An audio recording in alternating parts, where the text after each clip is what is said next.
All right, so we're gonna just kind of pick up. So I am ham, this is just ham steak. So I heated the oil, ham steak going. We want to brown the ham steak a little bit, or cook it. I just took it, taken it out of the freezer. I keep it portioned out.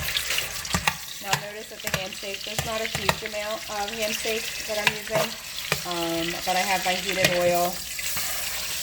I'm just going to break apart really quickly. Okay. Again, it doesn't need to be, you know, it's ham steak that's fully cooked already, so you don't have to cook it. I really just want to get the pieces separated and kind of heated into the oil. While that's going, I'm going to get my sofrito.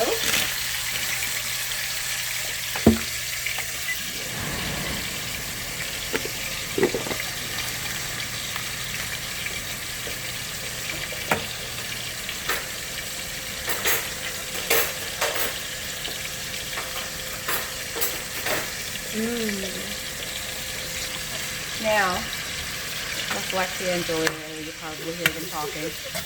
Now that my oil is bubbling, you see that it's heated. We are going to put our sofrito in there. Now, this is larger than a tablespoon, but not as large as it's a serving spoon. So measurement-wise, I would say probably 2 to 3 tablespoons. I actually have come to measure this out. I'll try to see if I can get you the actual measurements in a message. But I'm going to be making 2 cups of rice, so I'm going to be using 2 heaping spoonfuls of sofrito. Sofrito is one of the main ingredients, and so if you look here, we're mixing it all together. You will know that you did the sofrito addition right because it is very fragrant. You'll start to smell it all together. Now, while you see that it kind of calmed down my boil and my ham, it's together, right? So now I'm taking one of my chicken bouillon. Could be the caldo di pollo. That's fine, let's let him talk. And putting it in there. Just one. Letting it go. We're gonna let it kind of break apart. So you're basically just letting it simmer, cook, break apart. You can see all of it. I don't know if you can see the smoke coming out of it. It smells very nice. So we are going to let that break apart. While that is simmering, cooking, it's still on a medium heat. I'm going to go ahead and get my beans set up. Now, for the beans, you need... Alexia. You need... You can pause. Okay, so I've broken it up a little bit. It's starting to, you can see that it's starting to break apart. It's still on a medium heat. It's breaking up in there. For 2 cups of rice, I'm using 2 packets of sazon. Sazon. If you like olives, pitted olives in your rice, you can add them at this stage. I'm not going to add olives because my husband hates them. And you notice, you see the color of my sofrito and ham is now changing. While all of this is coming together, I get my beans ready. I'm using pink beans. Goya, of course. I drain the beans. So this can simmer for a moment. It's maybe just a minute or 2 while I'm draining the beans and getting the beans ready.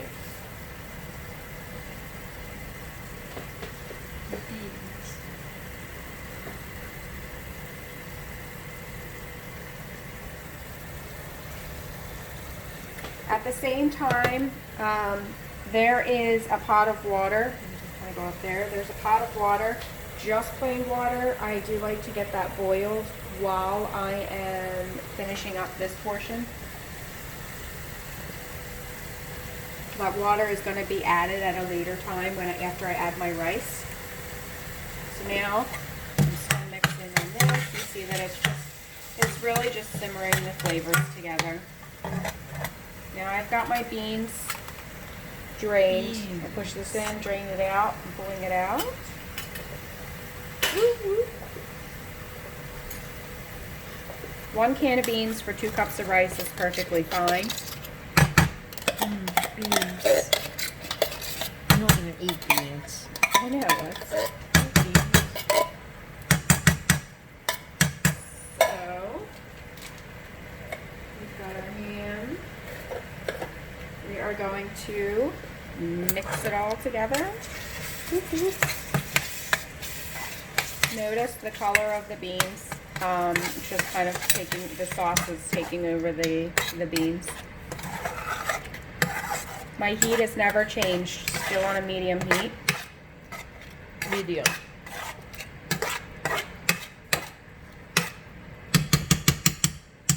Now, with this, I'm going to let this go for about another minute or so. A minute or two. I'd say about another just few minutes. Pause it. Okay. So, you see, we're coming back. You see that it's kind of liquefied a little bit. Liquid. I let that go. We've actually been gone for about 5 minutes. So now that it's kind of heated, you see it's steaming, it's liquefied. I'm going to add my rice, dry rice. I'm going to do 2 cups. I usually just do 2 coffee cups of rice.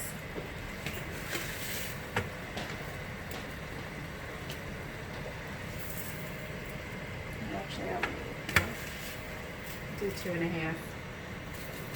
Now, the amount of flavor or the seasoning, the cubito and the sazon, the sofrito is really what you want to make sure you have enough of if you're using a larger amount of rice. But everything else, generally, I'd say up to about 3.5 cups of rice.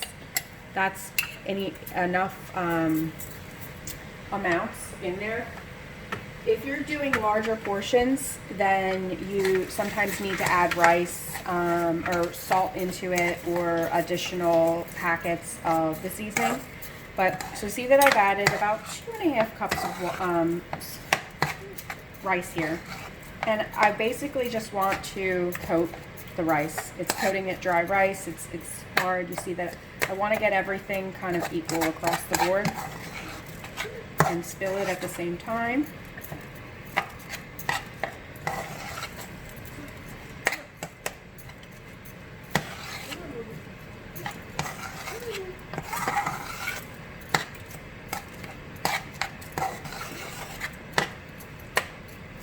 See, everything is equally the same color. Now I want to add my water. Now, notice that I am scraping the sides. I don't really want it touching the sides so much, just because it sticks a little easier to the sides than it does to the bottom on most pans. Now I'm going to add my water. This is the longer part. And I'm going to go ahead and add my water.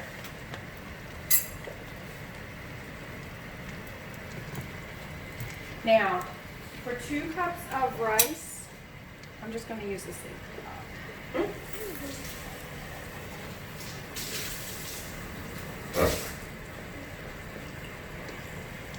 You're going to use about the same amount of water, so about 2 cups of water also.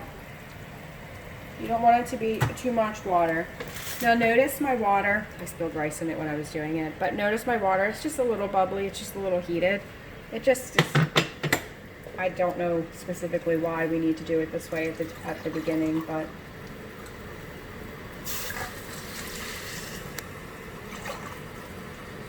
just enough. Okay, so I have have added my water. I'm gonna take another scoop because I really do, even though I pulled it off of the sides, I do want it to not, I do want the water to cover the rice. Well, this is where it looks interesting. If you look at the rice, it looks almost like a soup. That's okay. We are going to leave it on a medium heat, cover it, and we're going to come back to it in about 10 minutes. So I set my timer for 10 minutes. I'm just checking in. It's midway through. It's about 5 minutes in. I still have a lot of water sitting up there. We're basically wanting it to get, I just want to make sure that it didn't dissolve all the water. About 5 more minutes should be good on this. So, okay, so we are at 10 minutes in, well, a little bit less than 10, maybe about 9 minutes.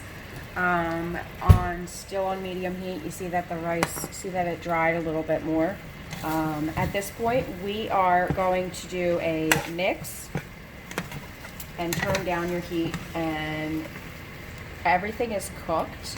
The flavors just need to simmer together into the rice, and then also your rice just needs to cook. So what I'm doing, scraping around, the amount of oil that you use and also the pan is going to make a different, or it's going to determine really what you're getting on the bottom. You notice at the bottom, I get a little crunchy on the bottom. It's not terrible. You're scraping around the sides. Remember I said it tends to stick to the sides a little bit easier. So really what I want to do is I want to just create a mountain of rice and turn my heat down to low.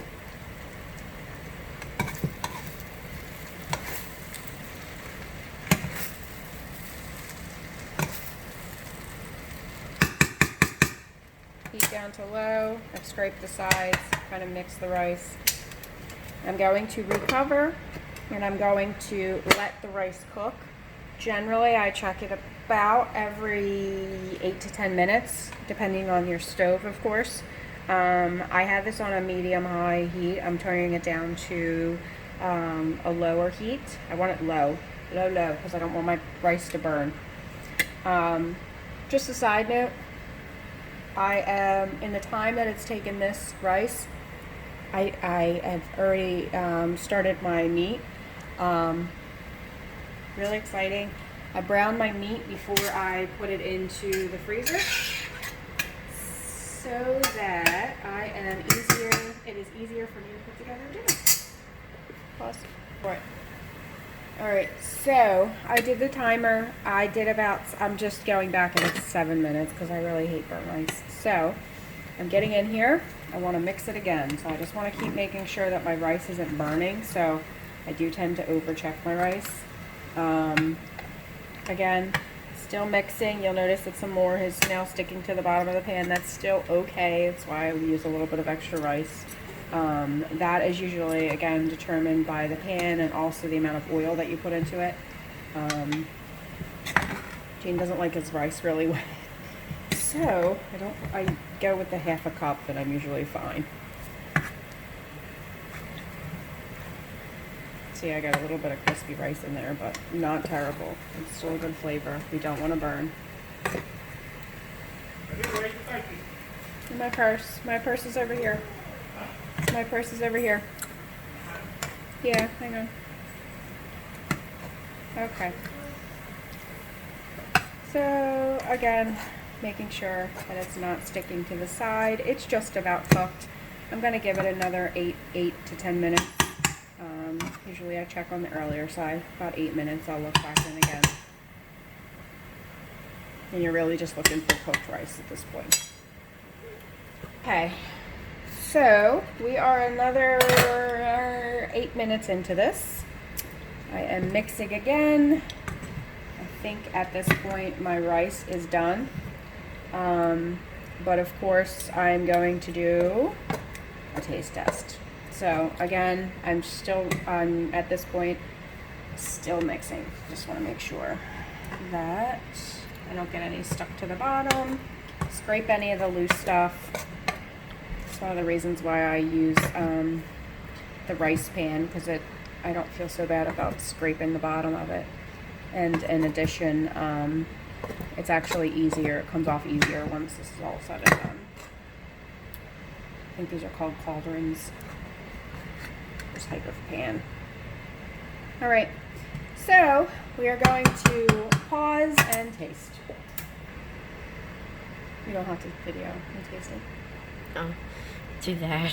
Hmm? I'm not going to show you. I'll just... Okay. Fun. All right, so finishing up. If you do not find pink beans, they have been harder to find recently. I usually always use the Goya brand. There is a second one. There's the Goya Organics. I started using this. I found that I can't tell the difference. You can use the same recipe for black bean. Just change the beans out. You can also use it for what they call gandules, which is pigeon peas. It's peas. I have also made this rice without beans, and I've also made this rice with adding mixed vegetables into it. So sort of like a jambalaya. And that's it. Good luck.